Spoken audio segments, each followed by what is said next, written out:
Alam niyo ba na may isang sundalong Hapon na tumira sa kuwebang ito sa loob ng 30 taon noong panahon ng digmaang pandaigdig? Yan ay si Lieutenant Onoda ng Japanese Army.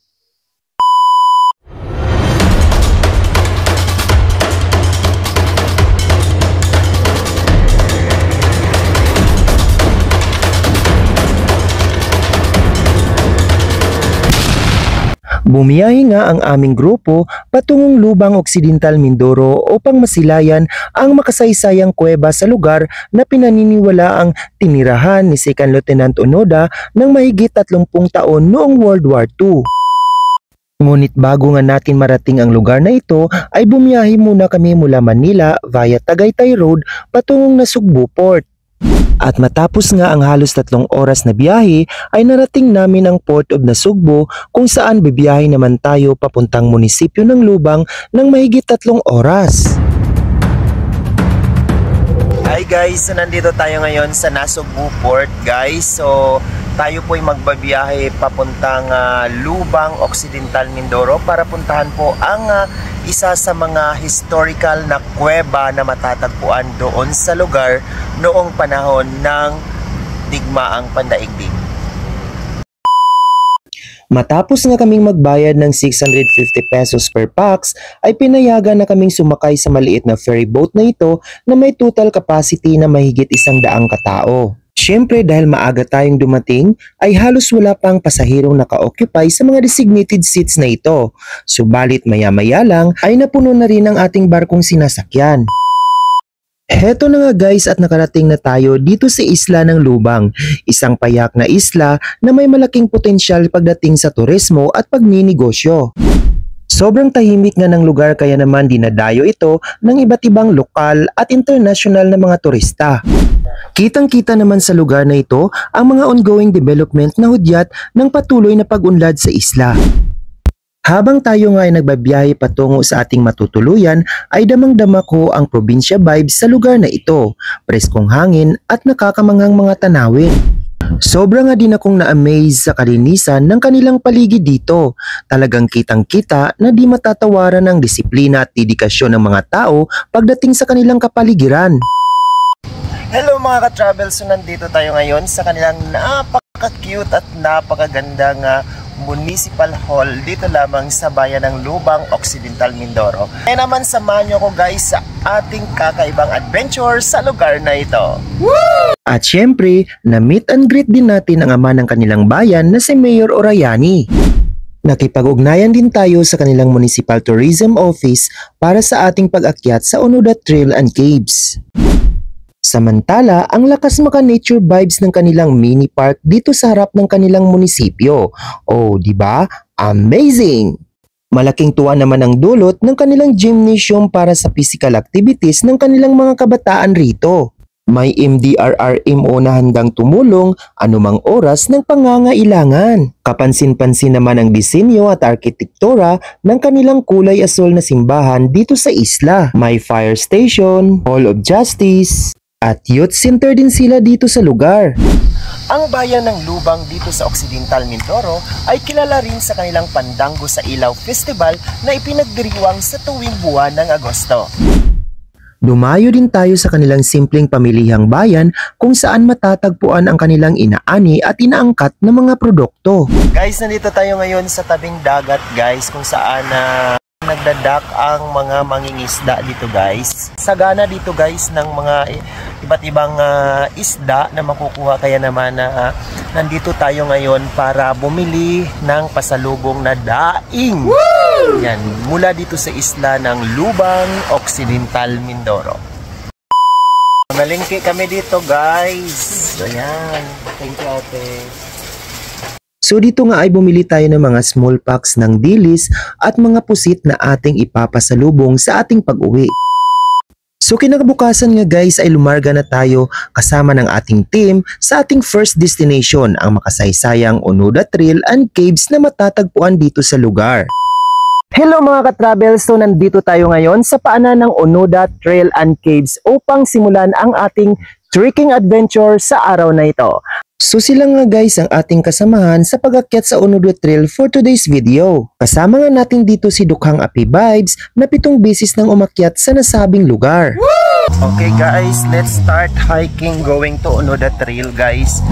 Medyo maputik nga ang dadaanan sa mga panahong ito pero undago pa rin ang aming grupo. Dapat walang inuurungang laban. Isang malinaw na ilog nga ang aming nadaanan paakyat ng bundok, kaya naman pansamantala muna naming in-enjoy ang daloy ng mga batis. Nandito tayo, kailangan nating tumawid ng ilog guys. So napakaganda ng ilog guys. Very crystal clear ang water na dumadaloy dito sa ilog guys. Very fresh na fresh guys. Ayan, tingnan natin.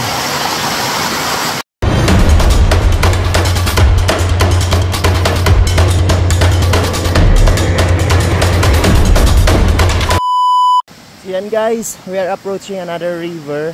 Guys, nako. May ahas guys. Ayan guys, nako. Oh no.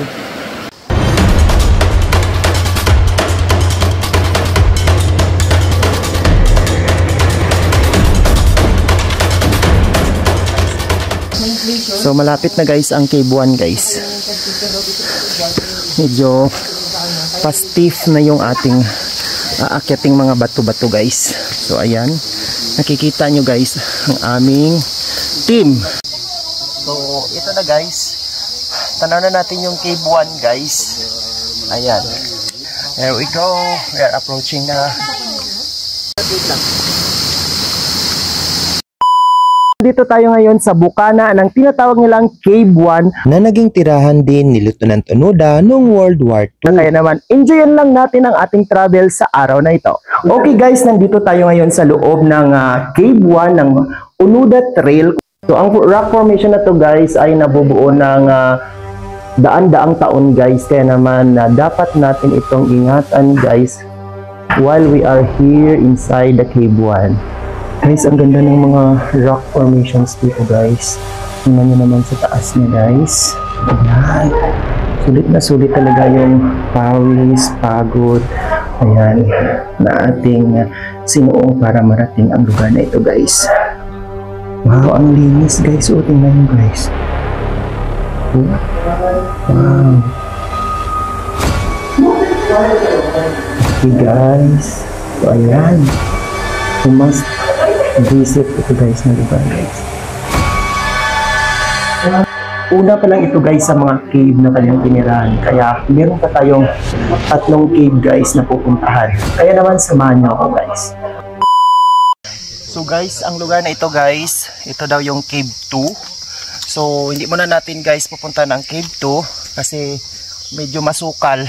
May natumbang puno guys kaya hindi po tayo makakapunta doon guys. So ngayon, ang ating destination guys ay papunta tayo sa Cave 3. So guys, kasalukuyan ay nasa Cave 3 na po tayo. Wala nang pumapasok dito guys. Kaya, ilito muna natin yung Cave 3 guys. At least nadaanan natin at nakita natin guys yung Cave 3.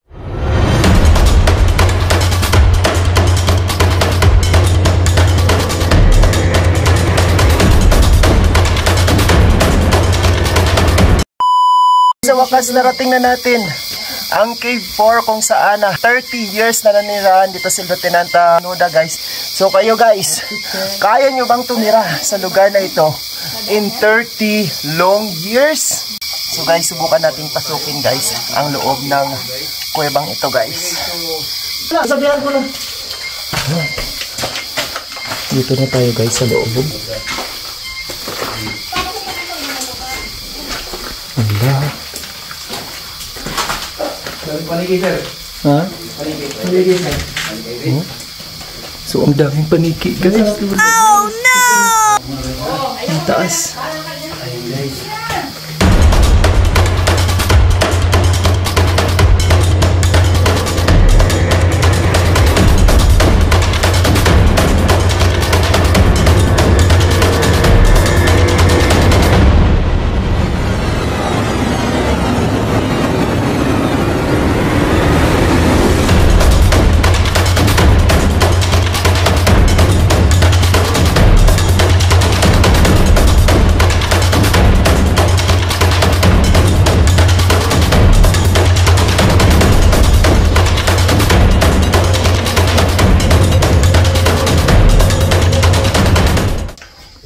Sa puntong ito guys, punta naman tayo sa part kung saan matatagpuan ang kulintang na libangan ni Lieutenant Onoda guys. Hindi pala ito totoong musical instrument.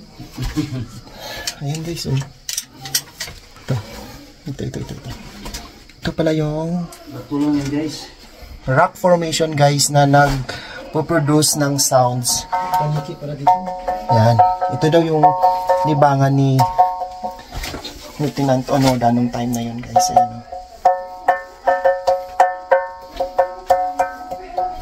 Yan. Pinagkakasya niya dito yung sarili niya guys for 30 years. Ang liit lang na area guys. Tingnan nyo guys.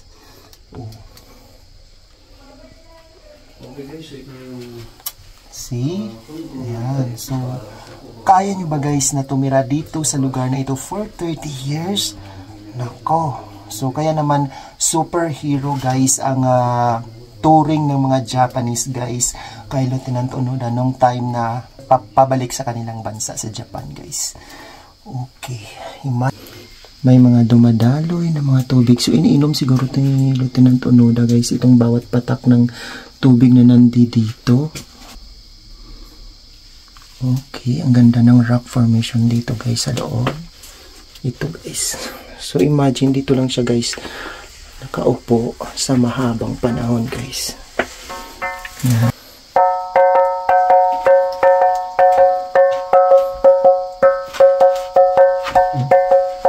Wow, ganda.